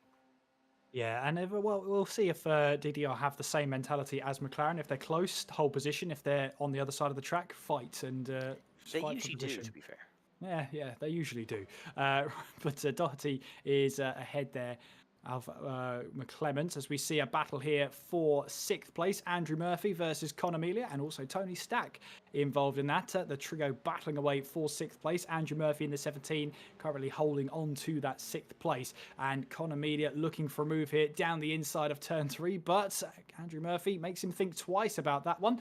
Andrew Murphy's not an easy man to pass in this race right now as we make our way out of that Mercedes arena onwards through the narrowest parts of the circuit heading towards the Valvoline curve. There is Jordan Kelly who has caught up to the back of Brandon McCaughan in this battle for 2nd place. Down towards turn 8 they will go at the Dunlop curve. Brandon McCaughan has sort of levelled out with Jason Smith at this point. It's been about a second for the last couple of laps right now. It's levelled out between them, but Jordan Kelly has been chipping away at that gap between them, and now he's in really good position to try and challenge away and try and get this 2nd place off of McCaughan. Andrew Murphy, last week he got picked our driver of the day, but he's having an equally impressive performance here again. As I, on all honesty, thought Brandon McCaughan was about to take a trip to the grass there. That was a weird line through that corner, but he's under pressure from Jordan Kelly, heading up to the chicane. Another driver who's having a great race, and I feel bad for slacking his country earlier, is Simon Hutchings. He's up 7 positions to 11th. There goes Jordan Kelly. He sweeps into 2nd place. This is going to be Smith versus Kelly. A Smith-Kelly shootout once again to round out the race here, I think. And Jordan, I'd say, fancies this one. Yeah, he wants to get the 2v1, doesn't he? You know, 2 wins against 1 win. That's going to be the crowning achievement. That's going to be pretty much the most haul of points he could have got tonight as we head into the final 5 minutes of this race, close to the final 4 minutes of this race. Now, it's Jason Smith who leads, Jordan Kelly 2nd, Brandon McCaughan in 3rd, and all 3 of them have a healthy lead over Ronan Doherty and Sean McClements. And I wonder here if that team game for Doherty and McClements might come to an end soon, because McClements has been on the back of Ronan Doherty as there's a moment there. Andrew Murphy and Conor Melia. Andrew Murphy slow to get going and leaving a bit of tyre smoke behind. I wonder what happened there. What's happening though is Dara Halley, who was on the grass 5 minutes ago on the run down towards the Dunlop curve, up into 8th place and now looking to take Andrew Murphy's P7 away. We've had a lot of grass cutting at the Nurburgring tonight, haven't we? There's been a good few who've run wide, especially on the nicely freshly cut grass. Let's have a look at the replay then and see what happened to Andrew Murphy. This is the run down towards turn number 1. So that's Conor Melia behind. Conor Melia is the one we are looking at, and there's Murphy in front in the vertical racing machine. I would imagine he's gone on his own here in the braking, rotates it round, and just stops mid-corner. That's a very weird one. Didn't actually spin or anything, just a total momentum killer. And Melia might have picked up a spot of damage there. Hopefully for his sake he didn't, but that's quite a weird one. It's almost like his brakes stuck or something. I wonder if he was losing the back end and he sort of held the brakes to try and regain that back end. And Conor Melia, of course, wasn't expecting at a point of the circuit where you slam on the accelerator to build the pace up again that Andrew Murphy was actually slowing down. But we'll have to wait and see. Meanwhile, Doherty and McClements are battling away in the background. Can McClements find the way through in towards the chicane? I think he might have backed out of it. Yes, he has on this occasion. But Doherty and McClements are certainly battling away now in the final 2.5 minutes of this race as we see Dara Halley trying to find a way past Andrew Murphy, no way through, and he hits the curb, that little sleeping policeman on the inside, which really drives down your momentum here. And you have to work so hard to get that all over, get that pace back up all over again as we rejoin our battle for the lead, this trio of Smith, Kelly and McCaughan. Yes, this could be a tasty one to round out the evening's action. Smith, Kelly and McCaughan. We've had Smith versus Jordan. Very slightly. I thought he was almost gone round there, but that was a good save. That is Jamal, who unfortunately is getting what feels like his first feature on the stream tonight. It's not in the way he would like. He spun round. That one wasn't my fault, Jamal, like 2 weeks ago in Canada, which was definitely my fault. But Brandon McCaughan, he hasn't had a taste of fighting with Smith and Kelly, is the point I was going to make, whereas Kelly and Smith have. So they have the experience of battle to hold above Brandon McCaughan, but there's only going to be one lap left here, and as it's looking, it looks like Kelly might be a tad bit too far out. Yeah, and Brandon McCaughan has 2 podiums. Well, going into this one, he had 2 podiums with a win coming at the very first round of race 3 at Donington. So he is experienced in taking a win at the final race of an evening, and he managed to do the same here. It's going to be a tough spot when you've got Jason Smith and Jordan Kelly ahead of you. It's going to be a tough ask, but I wouldn't say it's impossible. If you're with those top 2 on the final lap, I would say anything goes. Yes, and of course, as Jordan said, he's not in a championship fight. Neither is Brandon. Jason Smith is the one with everything to lose here in heat number 3. Ronan Doherty probably praying that one of them chuck it down the inside. But one lap to go then here at the Nurburgring in what's been a very intriguing evening of RTA action. Poor run out of the final corner for Jordan Kelly might hamper his run on the back of Jason Smith just that little bit. But Brandon McCaughan is right behind Kelly, so there could be a battle for second here, if anything. Yeah, we're on to the last lap then as Jason Smith leads it then down in towards turn 1. Jordan Kelly second. Brandon McCaughan looked like he left his braking quite late there, but he managed to gather it back up as we head away through in towards the Mercedes arena. And I wonder here if we're just going to get a last lap warrior lap from Jordan Kelly to try and close down that gap as much as he can towards the end here, and he'll be looking to see if Jason Smith has a 40x this time around. We heard from Jason Smith that he backed out of it because he had that 40x. He didn't want to lose out second place thanks to a drive-through. He'd rather take second place than lose everything trying to battle for first. As a little lock-up from Kelly 12. there as we make our way through there. He has 12, so perhaps then for Jordan Kelly, that might be the golden ticket to see if he can find a move up the inside, because Smith might not fight it. Dar Halley has 14. He's the only one on 14, so all the top 3 are clean here, but this is looking good. Your name is Jason Smith. Kelly's going to get slipstream up the hill here, but all looks okay if your name is Jason Smith, unless he gets a poor. He's been quite poor out of this section all evening, and certainly not to a bad standard, but compared to Jordan Kelly, he's been quite slow out of these lefts and rights. So Kelly needs the run of a lifetime here, needs a little bit more than his off-track expeditions of last race, and Smith has actually made a mistake. Is there going to be a chance on for Jordan Kelly? It is about 0.4 of a second, just coming under 3.5. Send it through the chicane. Something might be on in the final corner. Here we go then. How much is Smith going to approach it? He's slower than Kelly through there. Is Jordan Kelly going to try chuck one up the inside? No, he's a more mature man than that. And Jason Smith is going to hold on to what's going to be his 10th win of this RTA Virtual Motorsport F4 season. It's less than 0.2 of the line. But Jason Smith wins in the Jordan Kelly second. Brandon McCaughan third podium of the season in third. Yeah, very nice driver from Jason Smith. Managed to keep it all together when it mattered. And yeah, win number 10 for him this season. Really, really good stuff. Jordan Kelly taking the fastest lap of the race there. 1:55.2. He was really throwing everything and the kitchen sink at that one, as Dylan McClements gets up the inside of Sergey Graben to try and get himself into the points on the final attempt, on the final corner, as he'll make his way towards the line. Will he get it?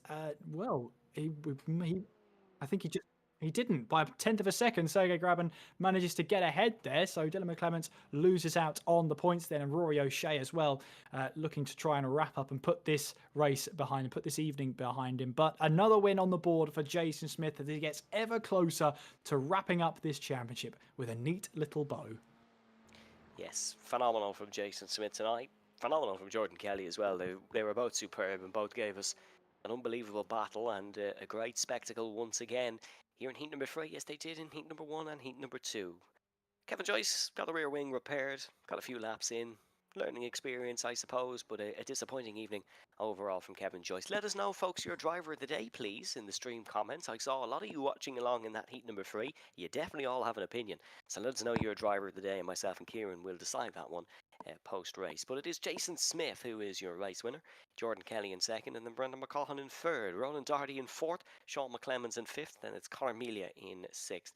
Andrew Murphy, fabulous from Andrew Murphy, that in seventh, Dara Halley in eighth, David Prunty in ninth, and Simon Hutchings comes home in 10th. And it is 11th for Tony Stack, 12th for Jason Cooper, 13th for Dermot Toomey, 14th for Peter McCann, and 15th for Dylan McClemens in the end. So seems to have pipped Sergei Grabun there, who was in 16th, of course. Then it was Phil Upson, Rory O'Shea, Kevin Joyce, Jamal Gandor, Finley Melvin, Jacob Hobbs, and Joao Castro, who didn't get out for much running tonight. Let's hear then from your race winner, Jason Smith.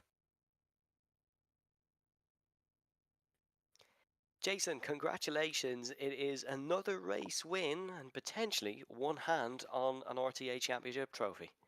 I won't say that just yet, just in case we jinx ourselves. But no, it was a bit of a weird race that, but we got the win in the end. So so I was under pressure the whole time with Jordan. I was hoping Jordan wouldn't come, but had a little bit of straight line. So no, but Jordan was just he was rapid, like very quick. So just not making mistakes really.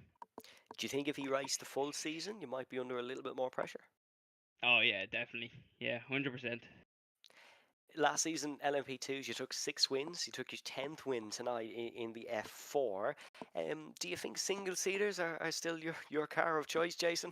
Yeah, no, definitely. Yeah, no, single seaters is what I'm made for. You can kind of say, but I just need put a bit more tested in the tin tops, and hopefully I can get on the pace like I am with the F4s. Season finale next week at Spa-Francorchamps then. What do you make of it? What's the approach going to be? Same as always, try win every race.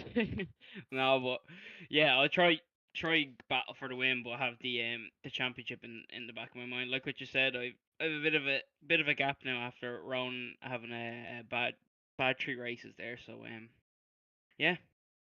You make it sound and sometimes look easy. Jason, congrats. Oh, actually, sorry, I have one more thing to mention. I'm going to mention it on stream. How did it feel to finish second to a certain university in the karting? I don't know what you're talking about. TUD on top. Jason, thank you very much. Congratulations once again, and all going well next week. We will speak to you as a champion. Thanks, guys. Have a good one. Now, second place, Jordan Kelly with Kieran. Yes, Jordan will. Hopefully, he's washed his mouth out this time. But Jordan, welcome along. Another podium for you this season. It's been a pretty good evening for you, actually, because a win and 2 second places. Not a bad haul of points at all. Just in that final race, I mean, you said to us you're the one that had nothing to lose. Was it a case in that final lap where you were sizing up for a move that never came, or was it just a case of it wasn't quite enough this time? Just wasn't close enough. I actually thought I had another lap, but I messed up 2 of the laps, maybe 2 laps before that, and then that put it out the window altogether. But I didn't give up to the last corner, so no, because I knew Jason was very close in his X's, I seen too. So just all we could do in that one, but it was it was a good race to get back up because you were going up the grid a wee bit and falling back down a bit just to avoid crashes and stuff. So that was good. So it was a good night altogether. I mean, we were watching on as well with your battle with Finley Melvin at the early stage of this race. I mean, just going side by side, maybe a little bit of a squeeze going through the first, or I should say, the first chicane of this track. But you held your nerve out there, like we all expected you to. Yeah, it was. There were some hairy moments in them races, but like it's probably some of the closest racing I've seen in a long time around, especially in this track. So we will not complain on that. And we're just watching on your move on Brandon McCoch and going in towards that final chicane. It was a tough cookie to crack, and in the end, he was on your tail for most of that race. Just in the last couple of corners, he seemed to drop away. Yeah, just whenever you get your head down, you can kind of get ahead. Brandon kind of just let me through there to try and catch Jason, I think, but he probably would have battled if he was still closer at the end there. But it was a good battle to be fair. And next week we head to Spa-Francorchamps. First of all, are we expecting to see you there? And if we are, what are you making of the track? I think I am missing it, but I'll see you closer to that the weekend and stuff. So we'll see, but you just never know where work and stuff. Unfortunately, it would be a lovely track to drive. Though. Oh. Well, that sounds like you have to be there next week, but Yeah, hopefully you I are, wish. and hopefully we get to talk to you next week as well. Jordan, it's been a pleasure. Have a great rest of your evening, and congratulations on your 3 podiums, 1 win today. Appreciate it. Thank you very much to Jordan, and I believe we have one last interview with Brandon, and it's over to you, Evan. Brandon, congratulations. First time on the podium since Donington. You were across the gravel, you were scrapping. That race seemed to have a little bit of everything. Yeah, it's been a while. It was a very good race. Finlay was on a mission to not let anyone by him, so I did a bit of Dukes of Hazzard on the first lap over the gravel, bit of jumping, and then yeah, after that, had some good racing with Dalton. Got the elbows out and got ahead of him, and in doing that, Jason got by me, and then I sat with Jason for a while, but I just didn't quite have the pace to sit fully with him. Then Jordan again, very fast, he got up by me, and I just kind of followed Jordan. I was hoping that Jordan would catch Jason another couple of laps. I think there could have been a battle at the end there, but no, solid race anyway. Happy with that. Yeah, we saw your pace in heat number 3 really jump up compared to heat number 1 and 2. Did it just all start clicking near the end of the evening? Yeah, I was driving a bit better. Race 2, I had damage from turn 1, so it was a bit of a poor run, and then race 1 just kind of involved up in battles the whole time. So race 3 was the only time I really got to kind of stretch my legs as such, but no, it was a fun race, and somehow I didn't get any damage out of it, so can't complain. Season as a whole, then, when we were speaking to you this time last season, you were very hopeful coming into this, of course, having had real world experience in GB4 and in similar cars. What would be your take on how it's gone then? Not so good. Just a lot of my pace hasn't quite been at the very fast boys, and then from that I've got involved, kind of in the more so in the mid pack and all incidents and stuff, and that's really kind of been the story. Like maybe qualify the lower half of the top 10, and then get caught up in an incident in race 1 or 2. It's kind of happened every round, so it's tight racing there for us. So yeah, just a bit of pace to find really. So hopefully, that should come with time. The more experience I get in the sim, that should come hopefully. Brandon, great to chat to you again. Congratulations on the podium. Good man, cheers. So, good to hear from the podium once again there. Now it's the difficult time. Driver of the day. Actually, no, quickly, I just want to mention one more thing. All is not too well in the DDR camp. Ronan saying in our stream chat, driver of the day Finley for giving both of his cousins damage. So, little bit of tension emerging amongst the cousin, and there might be some family matters to solve. Myself and Kevin have been probing for a little bit of brotherly beef all season, so we're finally getting a little bit. It's about time. Driver of the day then, Johnny Hollywood getting his nominations in. He says Hallie, Murphy, or McCotton. Kieran, have you anyone you'd like to nominate? Yeah, I think Simon Hutchings You don't get had a choice. You have to nominate someone. I do, yeah. That's you're yeah. very right. I think Simon Hutchings as an outside chance. I think 2 10th places today, but he did struggle in that second race. But it's one of those he fought back 2 10th place in that third race and managed to keep his head down. But yeah, it's actually a really good call for Dara Halley. I mean, we saw him on the grass at some point in race number 3. I mean, he got the squeeze there, found the grass, but managed to keep it all together. I think for the sake of just adding a nomination in, I'm going to put Simon Hutchings in there because Okay. I think he had a decent day today at the office, considering the fact that you insulted him and the entire Welsh rugby union team. I think he deserves a little bit of recognition tonight. Who scored more points, the English rugby team or Jason Smith? Well, hey. Anyways, I don't know why I'm going against Wales. My name is Yeah, I Evan. know. Yeah, I know. sorry, I have cousins who live in Wales. Poor I love Simon. Wales. I've been Think like of him 6 in your times. driver of the day votes tonight, ladies and gents. I'd like to give a big shout out to the folks in Powelly. It is a place near Anglesey. It is a beautiful part, lovely little town. If there's anyone from Powelly watching, I want to give you a big shout out. Big shout out to Simon Hutchings as well. Shout out to all the Welsh people. Anyways, on the driver of the day matter, I like the Dara Halley pick because usually Dara is quite good in qualifying, and then unfortunately the races fall by the wayside, whether it be due to pace, whether it be due to bad luck. That didn't really happen tonight. He was quite solid. I think my original pick would be Andrew Murphy, but because he got it last week, I'm going to go for Dara Halley. I think that's fair. I'm happy to go with you on that one, Evan. Darahali would be my vote too, then. And just to clarify, folks, we do go for someone who isn't one of the main race winners every week. That is why there's no Jason Smith or Jordan Kelly talk, because they would steamroll it every week. So, Dara Halley, your RTA Gantry TV driver of the day. Kieran, what's your final thoughts on that one then? A good evening of racing. And Oh, it was, and it sets it up really nicely for the final round next week, and I'm really, really excited. Well, it was great to be back.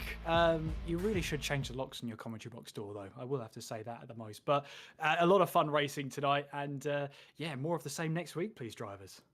yes, our season finale, 25th of March at the Circuit des Sports-Francorchamps in Belgium, in the Ardennes Forest. What a brilliant circuit. We should hopefully have some brilliant racing. A big thanks to all the regulars who are with us tonight. Johnny Hollywood, Niall Doherty, Clemens, and all in the McClemens household. A big thanks for watching as well. Kamsa Chukowa, thank you for tuning in. The imposter ND Media, thank you for tuning in as well. As I think I saw Adam Downing in there once upon a time. Thank you all, folks, for tuning in. We will be back next week, of course, at 9 o'clock for the season finale of the RTA F4 Championship.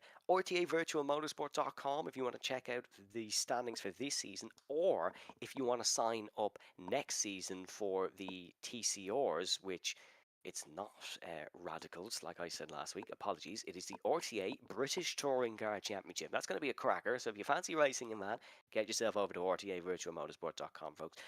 Big thanks to Ronan Hederman, as always, behind the scenes as well, from myself and Kieran alongside me. Stay safe, stay well, and we shall see you next time. Slán go fóill.